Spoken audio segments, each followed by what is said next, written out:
দেখাই যাচ্ছে যে সঞ্জয় রায়কে যে সাদা গাড়িতে নিয়ে আসা হয় কালো কাচ, সেই গাড়ি ইতিমধ্যে কোর্ট লকআপের দিকে ইতিমধ্যে লাগানো হচ্ছে। শ্যামল জানা দেখাচ্ছে ছবি, এবং এই যে গাড়ি দেখা যাচ্ছে সরাসরি সেই ছবি আমরা দেখছি। সঞ্জয় রায়কে কোর্ট লকআপে নিয়ে আসা হয়েছে। আজকে আর কিছুক্ষণের মধ্যে তার বক্তব্য শুনে আদালতে তার সাজা ঘোষণা হবে, এবং সাজা ঘোষণা করা হবে।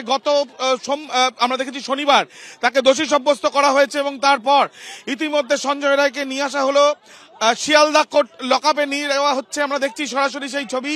প্রচুর সংখ্যায় পুলিশ, ডিসি র্যাঙ্কের আধিকারিক, এসি র্যাঙ্কের আধিকারিক তারাও এখানে রয়েছেন।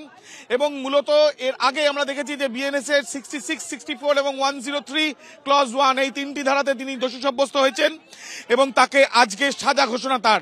আরজিকর ধর্ষণ খুনের মামলায় ইতিমধ্যে সঞ্জয় রায়কে নিয়ে আসা হলো শিয়ালদা আদালতে, এবং আর কিছুক্ষণের মধ্যেই শুনানি শুরু হবে।